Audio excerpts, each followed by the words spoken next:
Hi guys, and welcome back to my channel. So today's case is a case of a 24-year-old woman who was murdered by her own family. It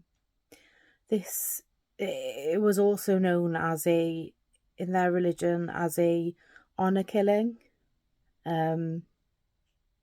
Basically, the family don't like it when someone brings shame upon them and they no longer want that person to be a member of the family or exist. This is the case of Banaz Mahmood. As I said, she was a 24-year-old lady, absolutely beautiful. And she went through some stuff in her life, a lot of stuff. The amount of abuse that she had to put up with in her short life, it's horrific.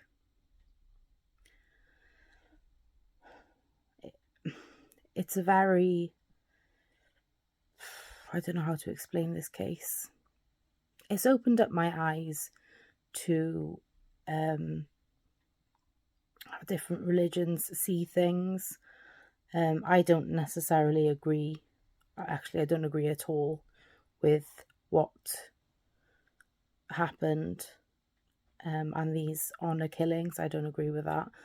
But it's opened up my eyes to see what they're like in other countries. You know, it's an eye-opener, put it that way. So yeah, it's a horrible story, but it needs to be told. These things are still happening now. Honor killings are still an ongoing thing, you know, that happens within the Kurdish community. You know, so many people go missing from their families, and it's scary. It's really scary and very upsetting to research and listen to. But yeah, I'm going to tell this story because people need to be aware of what is going on, and also so she doesn't get forgotten. So this is the case of Banaz Mahmood. This is the case of Banaz Mahmood. The Mahmoods were a Kurdish family from Iraq. Mahmood and his wife, Veya, had a son and 5 daughters. The family found refuge in Britain in 1995 when Banaz was 10 years old. Ari Mahmood was the head of the family, even though he wasn't the eldest of the 4 brothers living in the South London area. Arranged marriages were a strong part of the family's faith. Banaz's eldest sister had one, and so did her younger sister Payman. The younger sister was married at 16 to a man 15 years older than her. Bekal, who was 2 years older than Banaz, left the family home in 2002 and spent time in foster care. The older 4 daughters, including Banaz, had gone through female genital mutilation. I actually had to look this up because I had no idea what it was. For those who don't want to know, I suggest you skip ahead 15 seconds. It is also known as female genitalia cutting or female circumcision. This is where they cut or remove some or all of the external female genitalia.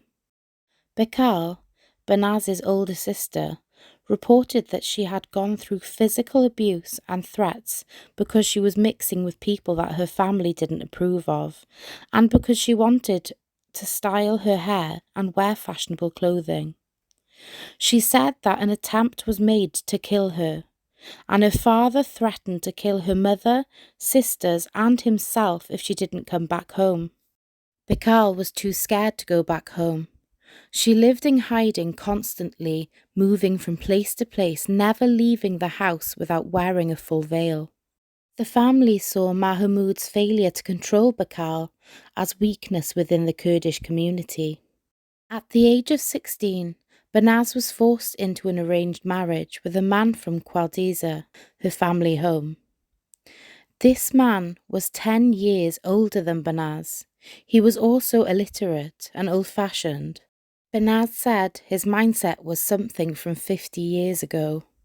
Banaz contacted the police on numerous times, reporting that she had been raped and beaten. Her family knew this was going on, but they told her if she left him, it would bring shame on the family.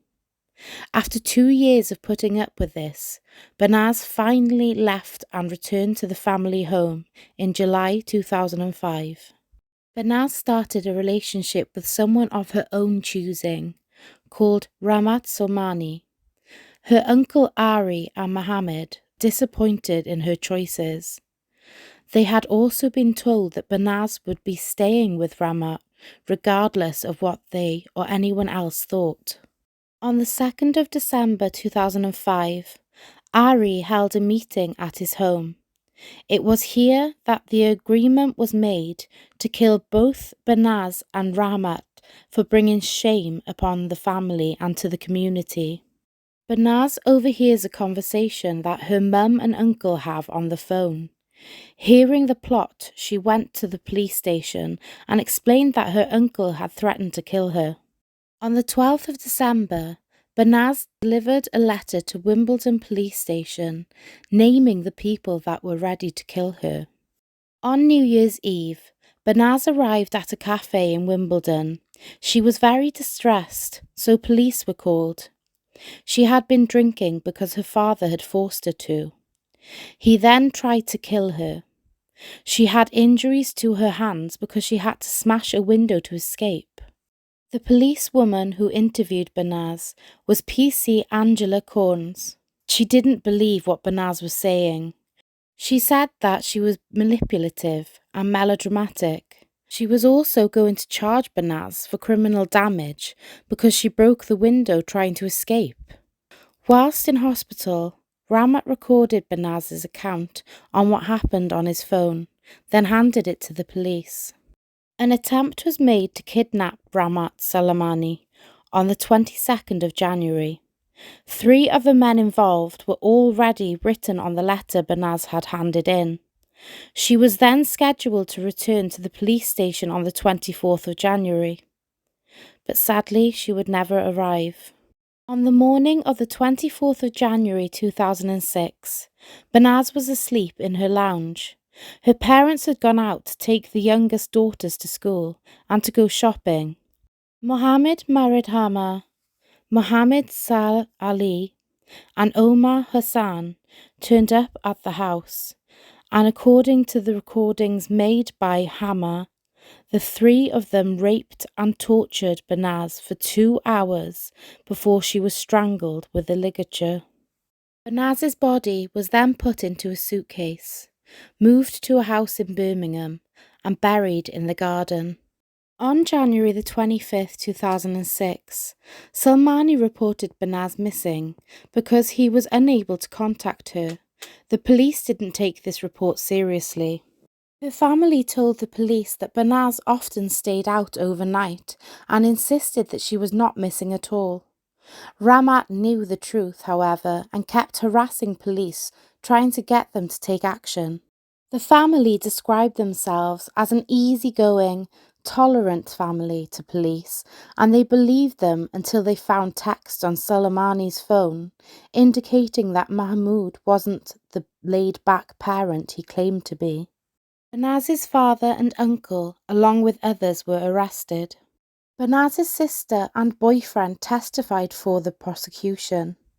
Her father received life imprisonment with a minimum term of 20 years and was convicted of murder. Ari, her uncle, was also convicted of murder and received life imprisonment with a minimum term of 23 years. Mohammed Maridhama received life imprisonment with a minimum term of 17 years for murder. Pastimam Hama was convicted of conspiracy to pervert the course of justice and received time served. Mohammed, Banaz's cousin, received lifetime imprisonment with a minimum term of 22 years for murder, conspiracy to kidnap, threats to kill, and perverting the course of justice. The cousin Omar Hussein was convicted of murder, conspiracy to kidnap, threats to kill, and preventing the course of justice. He received life imprisonment with a minimum term of 21 years. And her cousin Dana Amin received 8 years imprisonment for perverting the course of justice and preventing the victim's lawful and decent burial. Salmani, Banaz's boyfriend, went into witness protection after the murder. Members of his family in Iraq were even being threatened. He never recovered from Banaz's murder and sadly took his own life in 2016. That is the end of this week's case. It's a really tough one, isn't it? It's disgusting, absolutely disgusting. I don't agree with any of this at all. How can you do that to a family member? Not even how can you do that to anyone? It's awful, absolutely awful.